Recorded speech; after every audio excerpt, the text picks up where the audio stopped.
y vamos a presentarles lo que es el debate. Mi equipo está conformado por Daniela, Viviana, Carlos, Lorena y Samuel. Y yo, Nayeli.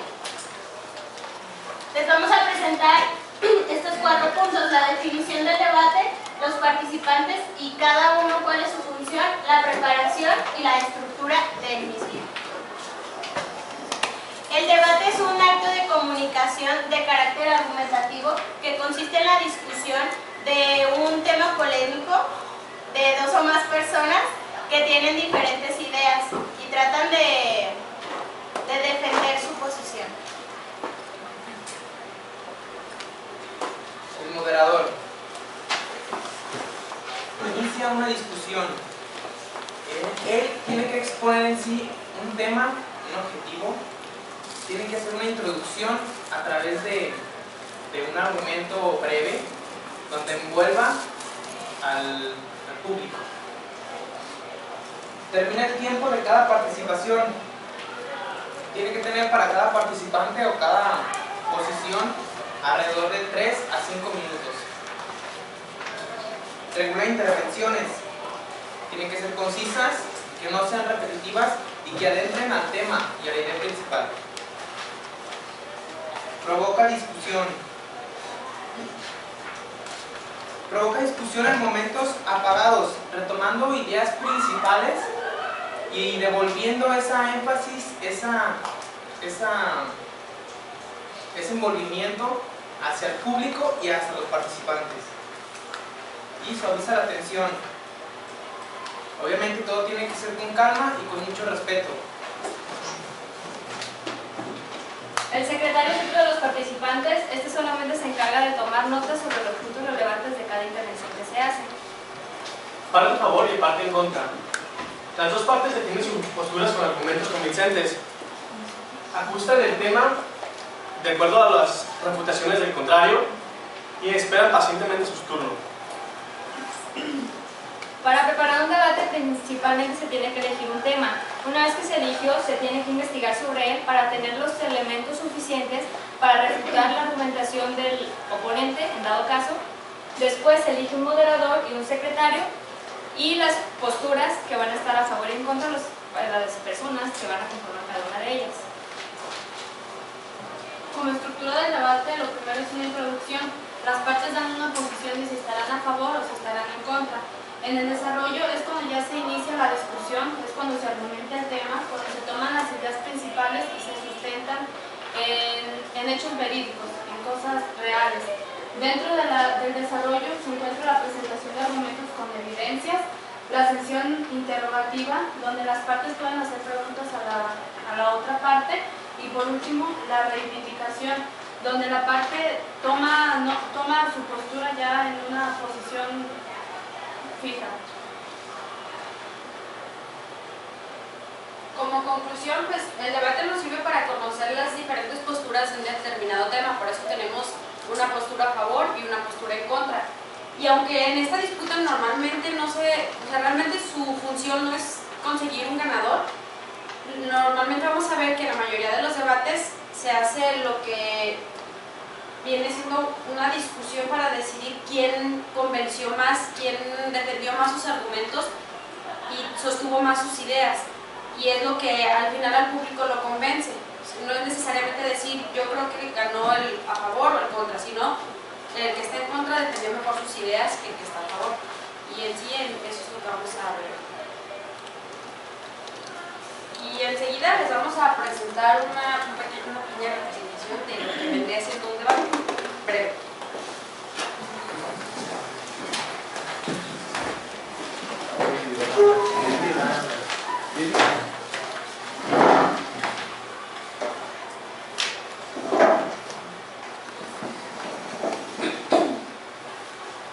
Muy buenas tardes, bienvenidos a Debatiendo con Matías. Nuestro país tiene todavía muchos problemas que resolver. Tenemos una lista interminable de cosas urgentes que necesita nuestro país. La pobreza, el ofrecer salud hacia la población, generar fuentes de trabajo, alcanzar niveles de educación, tanto calidad como en cobertura. En fin, no terminaría hablando de ello.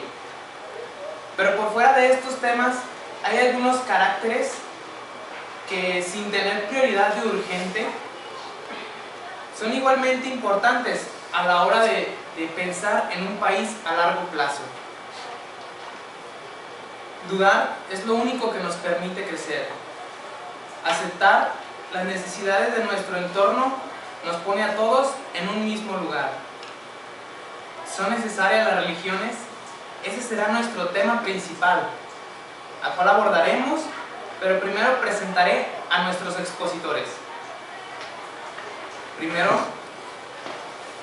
a quien presentaré es la presentación a favor.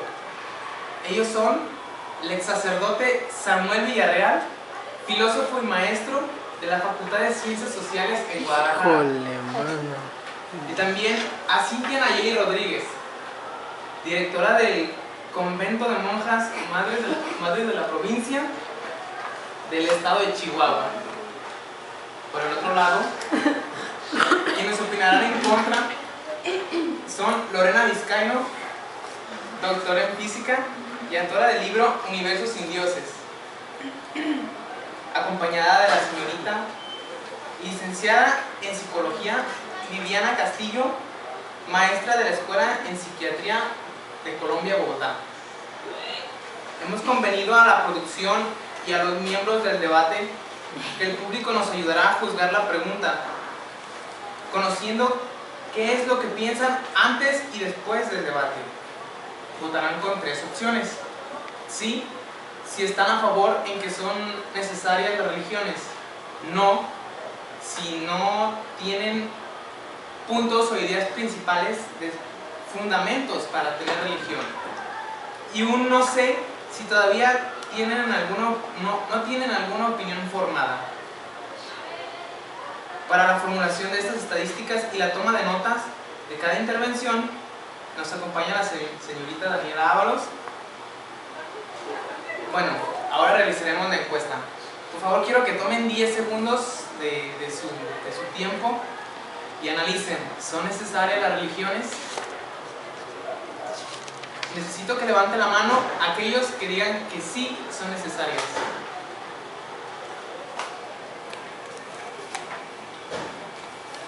¿Se le puede levantar bien, por favor?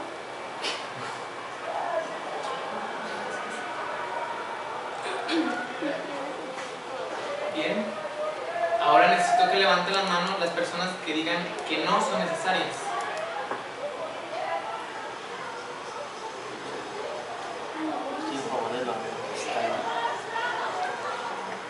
Y si hay alguno que todavía no tiene una opinión formada, levante la mano. Ok.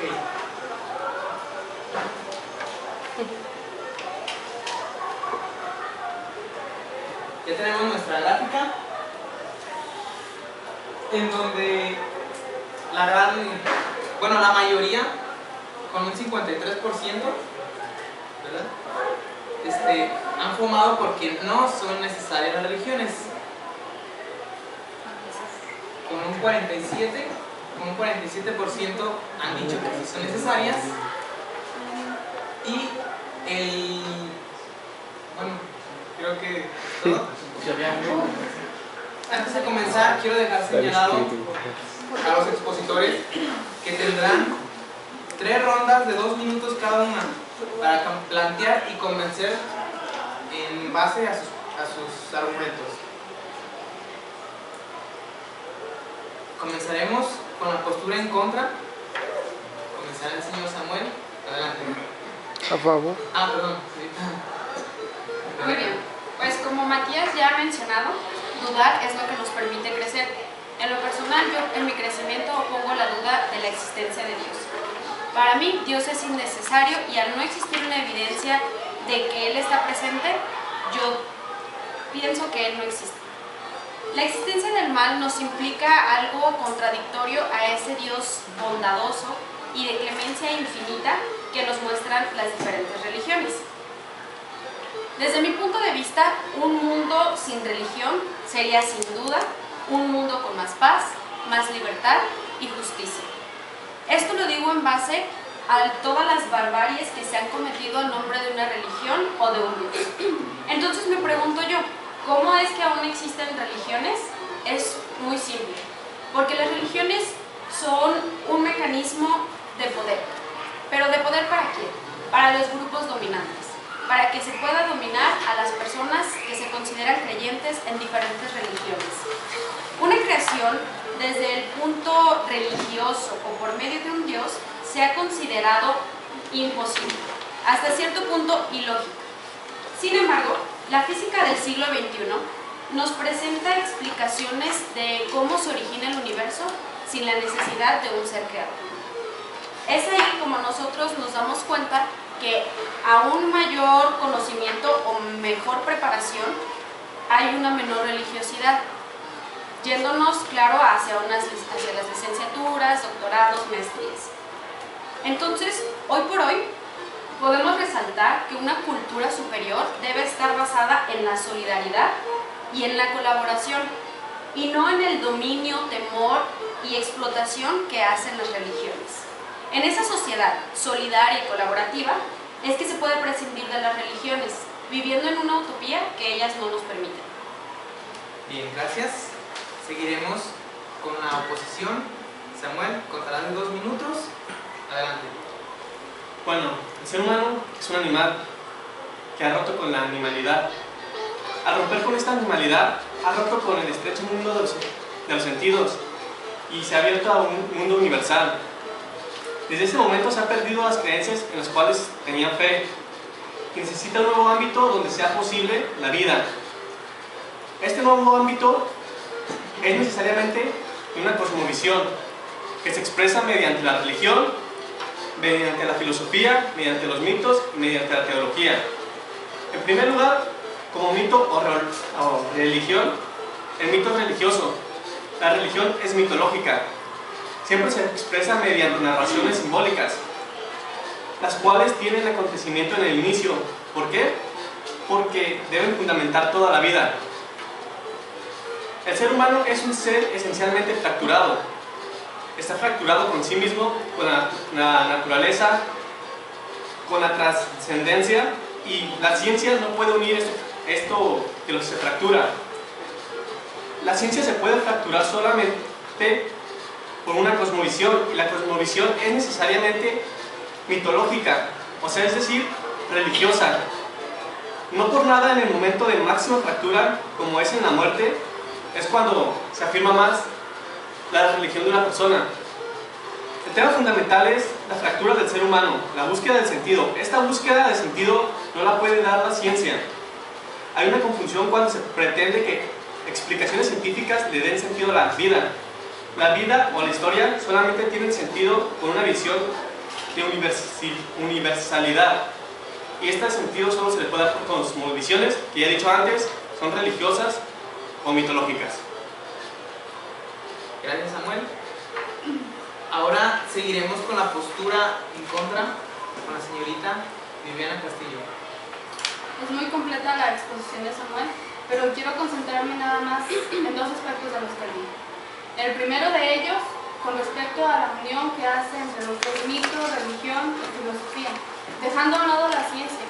Esto es un error, porque creo que justamente la ciencia es parte de la filosofía, mientras que los mitos y la religión no lo son.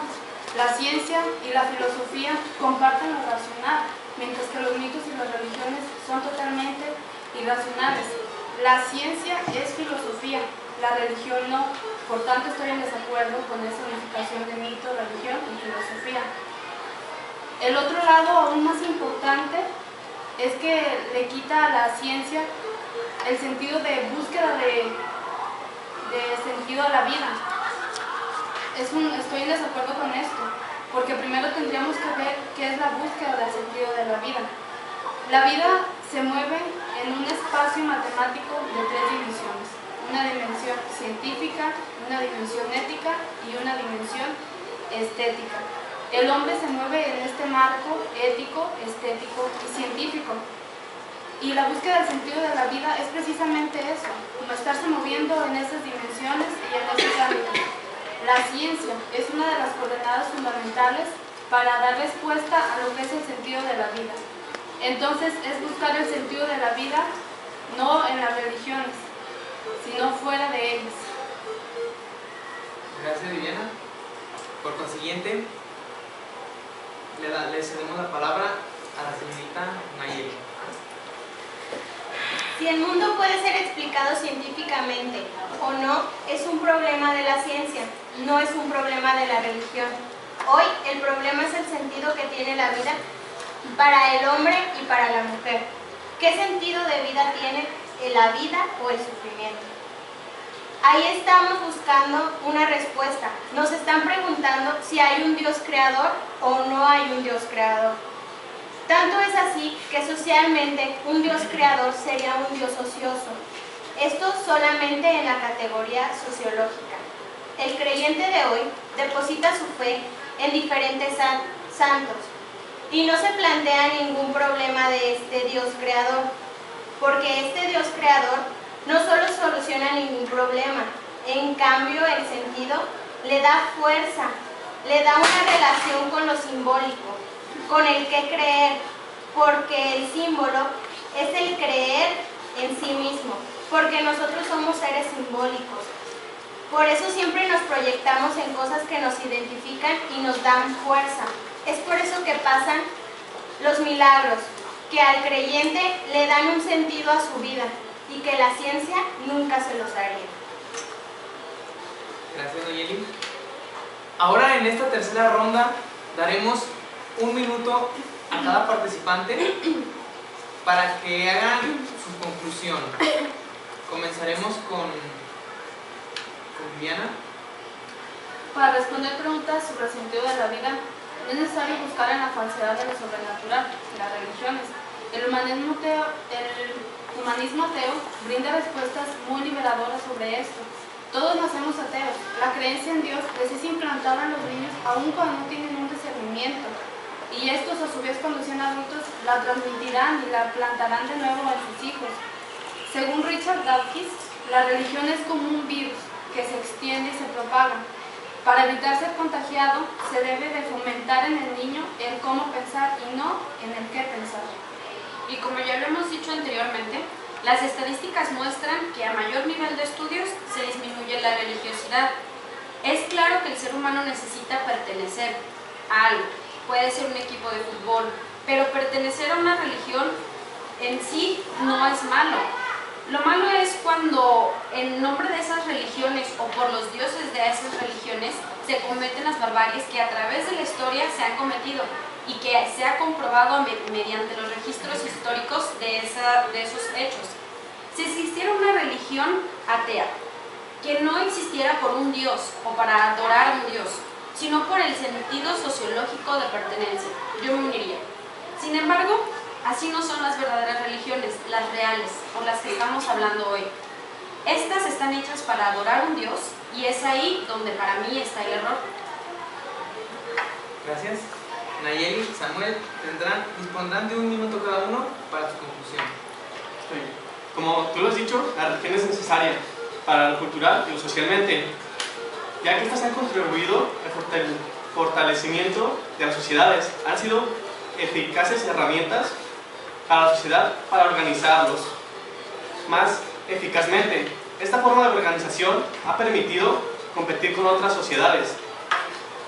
La religión no es un invento de los chamanes, ni de los brujos, ni de los sacerdotes, sino que responde a esta apertura de la razón.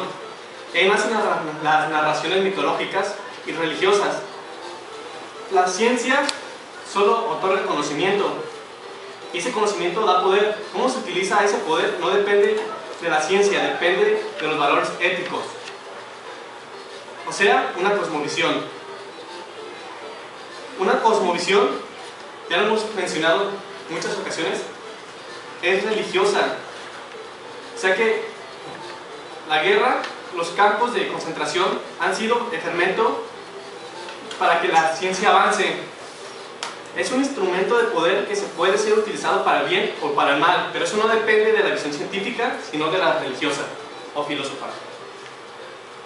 Como tú lo mencionaste, sí, la religión sirvió para matar, para torturar y para hacer genocidios, pero la ciencia fue una excelente ayuda para la creación de armas.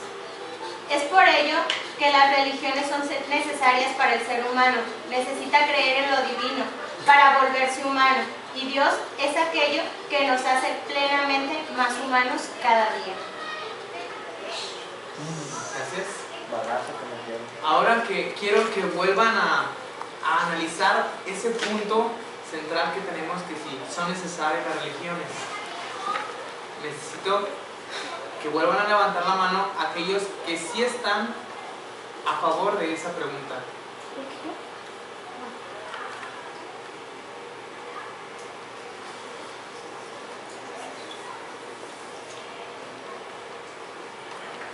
Ahora los que no están a favor.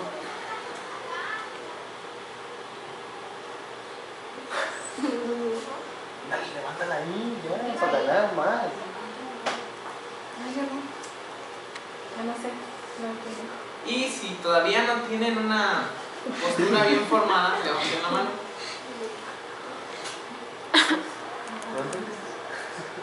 Ah, caray. Ok, gracias.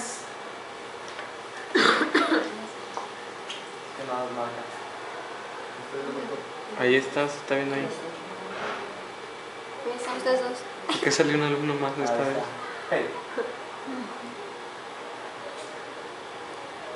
Perdón por la tardanza. Como vemos, hubo un cambio en nuestra gráfica, en nuestra estadística. Es así como es necesario el debate para informar y crear nuevas perspectivas ante temas y problemas señalados. Esto ha sido todo por nosotros, por sus compañeros. Muchas gracias por su atención. ¿No le preguntas? No,